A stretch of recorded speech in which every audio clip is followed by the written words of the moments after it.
Welcome, scary new story.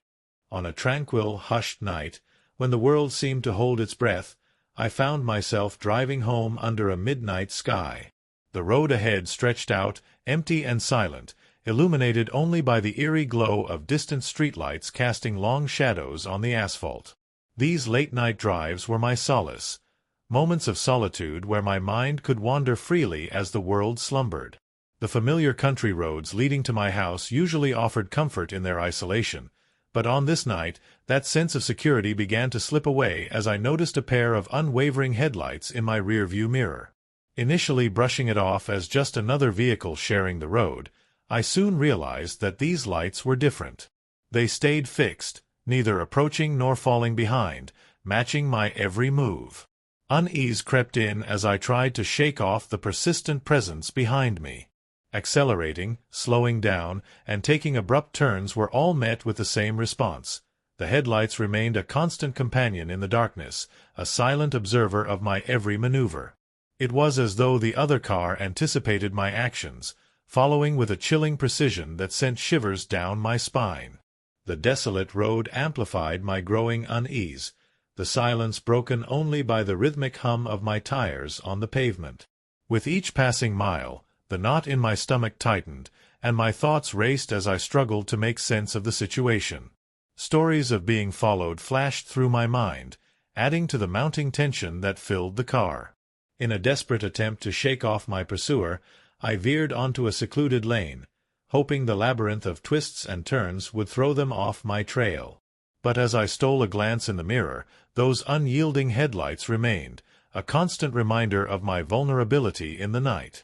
Heart pounding, palms clammy, I decided to make a bold move, testing the limits of the unknown car's intentions. I pushed the boundaries of my own comfort, only to find that the relentless pursuit showed no signs of faltering. It was a game of cat and mouse, played out on the dark, deserted road, with me as the unwitting prey in a sinister hunt. Finally, a glimmer of hope appeared in the form of a small gravel lot, a fleeting refuge in the night. With bated breath, I pulled into the shadows, cutting off all sources of light and enveloping myself in darkness as I waited, straining to hear any sign of the other car's approach. Time stood still as I watched the headlights pierce the night, searching, probing the empty lot for any trace of my presence. Each passing moment felt like an eternity, the weight of uncertainty heavy in the air. And then, as suddenly as it had appeared, the car began to retreat, its lights fading into the distance until they vanished from sight. Minutes passed in the darkness as I mustered the courage to start my engine and venture back onto the road. Every shadow, every sound, now held a heightened sense of danger, the once familiar route transformed into a labyrinth of hidden threats lurking in the night. Arriving home, the relief of safety mingled with the lingering unease that clung to me like a shadow. The memory of those relentless headlights haunted my thoughts, a symbol of vulnerability in a world that could turn dark and menacing in an instant. In the days that followed, I steered clear of late-night drives, opting for busier roads and daylight hours. The solitude I once cherished now carried a tinge of apprehension, a reminder of the unseen dangers that lurk in the quietest corners of our existence. Reporting the incident to the authorities brought little comfort, their advice to stay alert offering little solace in the face of my lingering fears. The mysterious car never returned, but its presence lingered in my mind, a cautionary tale of the fragility of tranquility in the face of the unknown. Though time dulled the sharp edges of that night, the memory remained, an indelible mark on my psyche, a reminder that even in the stillness of the night, shadows of uncertainty could loom large, casting doubt on the safety of the road ahead. Days turned into weeks, and though life began to settle into its usual rhythm, the memory of that night lingered, casting a shadow over my once peaceful routine. Every trip to the store, every solitary drive, and every glance in the rearview mirror carried an unspoken tension. It wasn't just the headlights that haunted me, it was the feeling of being watched, of being vulnerable in a world where the boundaries of safety had been blurred. One evening, as a storm brewed on the horizon, I found myself alone in the house. The rhythmic patter of rain against the windows did little to soothe my restless mind. I couldn't shake the sensation that something had shifted, an intangible unease that gnawed at the edges of my thoughts. The wind howled, rattling the shutters, and the occasional flash of lightning illuminated the shadows that danced across the walls. I told myself it was nothing, just the lingering nerves of that unsettling encounter. Yet, as I moved through the house, turning off lights and locking doors, the feeling persisted.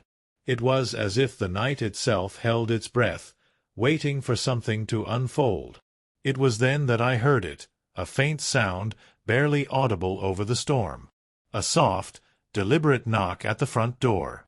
My heart leaped into my throat as I froze in place, every instinct screaming at me to stay silent. Who could it be at this hour, in this weather? The memory of the headlights resurfaced, sharper than ever, and I felt a chill run down my spine. I crept to the door, careful to avoid making any noise, and peered through the peephole. The distorted view showed nothing but darkness and the occasional streak of rain illuminated by the porch light. No one stood there, yet the knock had been unmistakable. I hesitated, debating whether to open the door or call someone. Before I could decide, my phone buzzed on the counter, the sudden vibration startling me. The screen glowed with an unknown number. Tentatively, I answered, my voice barely above a whisper. "Hello." There was silence on the other end, broken only by the faint sound of static. And then a voice, low, calm, and unervingly familiar, spoke two words that sent a wave of terror through me. "Look outside." My breath caught in my throat as the line went dead, leaving only the sound of the storm outside and the pounding of my heart in my ears. I gripped the phone tightly, every fiber of my being screaming at me to ignore the voice's command. But curiosity, or perhaps fear, compelled me to move. With trembling hands, I approached the nearest window, careful to stay in the shadows. The rain cascaded down the glass, distorting the view, but through the streaks of water and flashes of lightning, I could make out the driveway and the faint outline of the road beyond. At first, there was nothing, just the empty expanse of the storm-soaked night. But then, as a bolt of lightning illuminated the scene, I saw it, a car, parked at the edge of the property, its headlights off, cloaked in the darkness. My stomach tightened as the memory of the relentless pursuit surged back, vivid and raw. The car hadn't been there earlier. A fresh wave of panic washed over me. Whoever had been following me that night hadn't given up. They had found me. My sanctuary, my home, was no longer safe. I stepped back from the window, my mind racing with 1,000 thoughts. Should I call the police? Should I try to leave? Another knock sounded at the door, louder this time, more insistent. My heart felt like it might burst out of my chest as I backed away, nearly tripping over the coffee table in my haste. "Who's there?" I managed to call out, my voice cracking with fear. Silence. Only the steady drumming of the rain and the distant rumble of thunder filled the void. I waited, every second stretching into an eternity. Then a voice, low and deliberate, called back through the door. "You left something behind." I froze, my mind scrambling to make sense of the words. Left something behind? What could they mean? I hadn't spoken to anyone that night, hadn't interacted with anyone since the encounter on the road. My pulse thundered in my ears as I tried to piece it together. "Who are you?" I demanded, trying to keep the tremor out of my voice. "What do you want?" No reply. Summoning every ounce of courage, I reached for my phone and dialed 911. As I pressed it to my ear, I realized with a sinking feeling that the line was dead. The storm must have taken out the power, and with it, the connection. Another knock. Louder. More impatient. I glanced around the room, searching for anything I could use to defend myself. My eyes landed on a heavy candlestick on the mantel. Gripping it tightly, I edged toward the door, my breath shallow and rapid. "I'm calling the police," I shouted, hoping to deter whoever was on the other side. But the voice returned, calm and unyielding. Open the door. You left something behind. It's yours, and you need to take it back. Something in their tone sent a chill through me. It wasn't a threat, it was a command. A command laced with an unsettling certainty that made my blood run cold. Summoning my courage, I leaned toward the peephole again, desperate for a glimpse of the person outside. Lightning flashed, and for a brief second I saw them. A figure standing motionless on the porch, their face obscured by a hood, their posture unnervingly still. In their hand, they held something small and indistinct, but it glinted in the light like metal. I stumbled back, my resolve crumbling. Whoever they were, whatever they wanted, I knew one thing for certain. They weren't going to leave until I opened that door. My grip on the candlestick tightened as I faced the door. Every instinct screamed at me to stay away, to barricade myself in the house until help arrived, but the stranger's words echoed in my mind. You left something behind. What could they mean? Another knock, sharp and deliberate, broke the silence. My pulse thundered in my ears as I took a deep breath, forcing my trembling hand to reach for the lock. If I didn't confront this now, the uncertainty would consume me. Click. The lock turned, and the door creaked open an inch. Rain poured in, carried by the wind, but the figure remained still, their face hidden beneath the hood. Their presence was magnetic and terrifying, like staring into the unknown. "What do you want?" I asked, my voice barely above a whisper. The figure extended their hand, revealing what they were holding. A small key, old and tarnished, its surface etched with an intricate design. It looked eerily familiar, though I couldn't place where I'd seen it before. "This," the stranger said, their voice calm but firm. "It belongs to you." "I don't understand," I stammered, staring at the key. "I've never seen that before." The figure tilted their head slightly, as though studying me. "You will," they said cryptically. "Take it." Hesitant, I extended my hand, the cold metal pressing into my palm as they dropped the key. The second it touched my skin, a jolt of recognition surged through me. Images flashed in my mind, an old wooden chest, its surface scarred and weathered, hidden in the attic of my childhood home. A memory buried so deeply I had almost forgotten it. Before I could say anything, the figure stepped back, their silhouette fading into the storm. I called out after them, but the wind swallowed my words. They were gone as quickly as they had come. Clutching the key, I closed the door and leaned against it, my mind racing. The memory of the chest grew clearer with each passing moment. My parents had always told me never to open it, claiming it was filled with old, irrelevant belongings. But now I wasn't so sure. The storm raged on as I made my decision.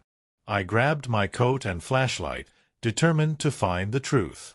My childhood home wasn't far, just a short drive through the winding backroads. The same roads where the mysterious headlights had followed me. As I drove, the key sat heavy in my pocket, a constant reminder of the stranger's enigmatic words. The rain eased as I pulled into the overgrown driveway of the house I hadn't seen in years. The windows were dark, the air thick with the scent of damp earth and decay. Inside, the house was just as I remembered, though time had taken its toll. Dust blanketed every surface, and the air carried the weight of forgotten memories. I climbed the creaking stairs to the attic, my flashlight casting long, wavering shadows. There it was, the chest, just as I had seen in my mind. My hands shook as I knelt before it, the key sliding effortlessly into the lock. With a deep breath, I turned it, the mechanism clicking softly. The lid creaked open, revealing its contents, a collection of faded photographs, letters, and a leather-bound journal. As I sifted through the items, a story began to unfold, a story of secrets my family had kept hidden for generations. The journal detailed a dark history, one that explained the strange events I had experienced, the feeling of being followed, and the key's significance. The final entry in the journal was addressed to me, written in my mother's handwriting. It spoke of protecting me from the past, of sacrifices made to ensure I would never have to face the darkness tied to our family's legacy. But the letter ended with a warning. If the key has found its way to you, it means the past is catching up. Be vigilant. Trust no one. A chill ran down my spine as the pieces fell into place. The stranger, the headlights, the sense of being watched, it had all been connected. The past I had been shielded from was no longer content to stay hidden. As I closed the chest, I knew my life would never be the same. The mystery wasn't over, but I was no longer afraid. The key had opened more than just a lock. It had opened the door to a truth I was now prepared to face. With the journal in hand, I left the house, stepping into the cool night air. The storm had passed, and the world felt strangely still, as though holding its breath. As I drove away, I glanced in the rearview mirror, half expecting to see headlights trailing me. But the road behind me was empty, and for the first time in days, I felt a flicker of peace. Whatever lay ahead, I was ready to confront it. The shadows of the past would no longer dictate my future.